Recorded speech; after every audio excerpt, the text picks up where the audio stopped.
بسم الله الرحمن الرحيم. اللهم صل على محمد وعلى آل محمد كما صليت على إبراهيم وعلى آل إبراهيم.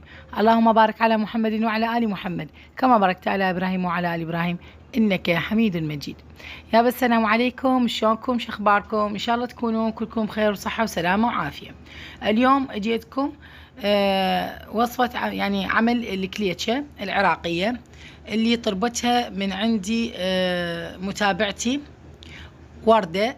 هذا تعليقها موجود خلته حتى تشوفون. حبايب قلبي، مثل ما شفتوا بداية الفيديو خليت لكم مقادير الكليتشة. اني هنا اول ما بديت فلست التمر مثل ما شفتوا، يعني على قاعدتي كنت قاعده يم الصوبه، وشفت انه تذكرت انه متابعتي الغاليه طلبت من عندي الكليتشة، قلت لازم يعني اسويها. فنظفت التمر من النوى وخليت الزبد قالبين الا ربع كان عندي، ضفت له ربع كوب زيت. وهنا أنا حضرت كيلو طحين متعدد الاستعمالات، يعني مو الا مثلا الفاخر والا الرحمه والا ما اعرف شنو يلا تطلع لك ليتشه بيضاء وهاي السوالف، لا ابدا. وهنا أنا ضفت عليه خاشوقة شاي بيكنج باودر وخاشوقة كوب من الهيل وثلاث ملاعق شكر مال اكل، وخلطته كله زين، ضفت له نكهه. من بعدها خليت عليه الزبد اللي سيحته على الصاوة مثل ما شفتوا حبايب قلبي. والله هنا طبعا اني بسطت بالقاع وقعدت واشتغلت الكليتشة، يعني لا ميز ولا هاي الشغلات، لانه يعني تدرون شتاء وواحد شويه همين يعني مرات يتعاجز، بما انه قلت يعني الصوبة يمي هنا موجودة، واني اصلا مثل ما تعرفون اني فارشة المطبخ، وقعدت يعني اكثريته بالمطبخ، يعني يمكن النهار كله اني قاعدة بالمطبخ اشتغل ارتب اطبخ ناكل نشرب، فقط بس افرش يعني هذا اللي مثلا فد مدة ما اريدها وفوقها صفرة ونقعد. حبايب قلبي مثل ما تشوفون هنا من بعد ما بسيتها هيك مثل ما شفتوا بايدي، ضفت عليها بقت كوب مي، يعني ضفت عليه 3 ملاعق اكل حليب باودر، وظليت الم بيه. من بعدها من بعد ما شفت العجينه صارت حلوه، يعني لميتها عجنتها عجنه تمام، وخليتها ترتاح لمده نص ساعه، مو بالثلاجه لانه احنا يعني شتاء جو بارد، مو مال اخليها بالثلاجه. وهنا مثل ما شفتوا عجنت التمر حمسته بشويه زيت، وبديت هنا اشتغل بالكليتشة مثل ما تشوفون حبايب قلبي. ما احتاجيت هنا لا قوالب ولا اي شيء، فقط السكينه وايدي. انا احب اشتغل الكليتشة بايدي، يعني ما احب قوالب وهاي الشغلات، وبالنهايه راح تشوفون شكلها شلونه فتشي روعه. يعني عبالك جايبيها مشتريها من برا، والصدوق البرا شنو همينه ايادي وتعمل، بس احنا بالبيت هنا انظف وامن واحسن، وحار بحار واحد يسويها الكليتشة وقت اللي يريد يطلع وياكل. وسهمكم الف الف عافيه. حبايب قلبي سولفولي انتو هم تسوون كليتشة يعني بهيجي ايام؟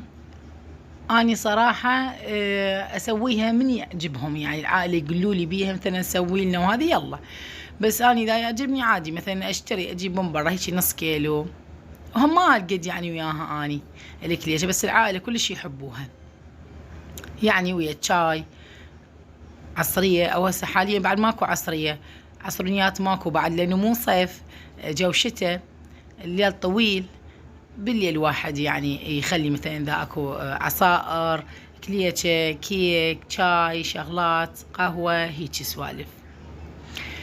حبايب قلبي اني طبعا الايام دا اشتغل شغلات بايدي، يعني مثلا اعمال يدوية رأس السنة ان شاء الله بسلامة راح انزل لكم اياها هالايام ان شاء الله، لانه بديت ان شاء الله بسلامه، يعني ارتب وهذه تدرون مثل ما تعرفون اني رحت شفت يعني شكم بيت، وكلش كان قديم اقدم من بيتي اللي اني قاعده بيه، ف يعني قررت انه اظل هنا اقضي الشتويه، والله كريم ان شاء الله من بعدها ندور، لانه هالايام كلش بارده، فما ترهم مال الشيله وهاي الشغلات وما ترهم.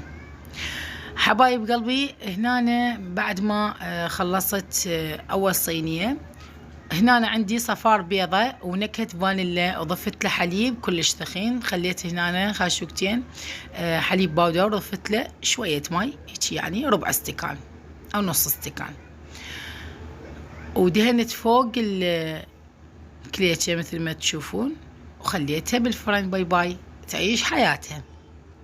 وهنا كان عندي والله بالبيت حلقوم، لانه اني دائما اساسا يعني بالبيت دائما اخليه هيك شغلات، فاشتغلته قلت سمي يسوي لي فت صينيه صغيره يعني واحد شوي ينوع.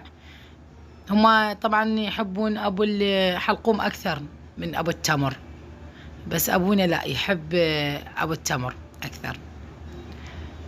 وهنا خلصت هذه ثاني صينيه. طبعا هذه يعني الكيلو الطحين هذا طلع لي كمية كلش حلوة ما شاء الله.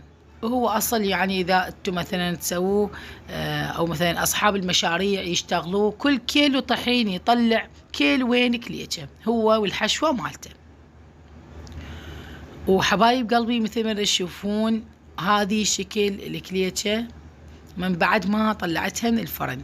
خليتها ربع ساعة من جوا من الأسفل، شغلت الفرن أول دقيقتين 3 عالي، من بعدها نصيتها وعفت على راحتها، ومن بعدها شغلت الفرن من فوق وخليته بقد يعني 5 دقايق ونصيت عليه لحد ما أخذ هيك لون حلو. ومثل ما تشوفون حبايب قلبي الكليتشة تشوفوها شلون لونها أبيض كلش حلو، والله لا يحتاج له الطحين هذا اللي يقولون عليه ابو ال2000. ما اعرف يعني طحين الرحمه، ما اعرف منين يجيبون هالاسماء. فقط انا استعمل الطحين يعني ابيض صفر بس متعدد الاستخدامات، يعني مو مثلا هذا اللي يصير اكياس الكيس يصير ب2000 و2 لربع و1000 وربع اكو حسب، بس هذا لا كيلو الواحد ب1000 وربع بس. كلش والله كلش خوش طحين يعني يفي بالغرض مثل ما تشوفون حبايب قلبي.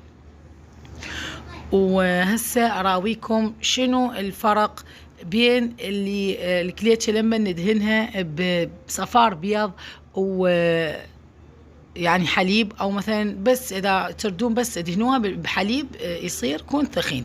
هذا يصير شكلها اذا ما تدهنوها مثلا ما يصير بيها لمعة ولون حلو. فقط هذا من تدهنيها يعني الكليتشة من تدهنيها بصفار بيض او الحليب يطلع هيجي لون وهيجي لمعة كلش حلوة تطلع شكلها. بس هذا الفارق يعني، مو يقول لكم تسوي هشاشة وتسوي ما اعرف شنو قرمشة وهيجي شغلات. لا لا لا ماكو هيجي شيء. مثل ما تشوفون قدامكم حبايب قلبي يجنن، اتمنى تجربوا. وحبايب قلبي لهنا وصلت وياكم لنهاية الفيديو. وهذا كان طريقة الكليتشة اللي طلبتها من عندي متابعتي وردة. حبايبي لهنا وصلت وياكم لنهاية الفيديو، وأقول لكم ربي لا يحرمني منكم ويجيبكم نعمة بحياتي. ولا تنسوني من اللايك والاشتراك ورداتي الحلوات، ومع ألف سلامة. باي باي.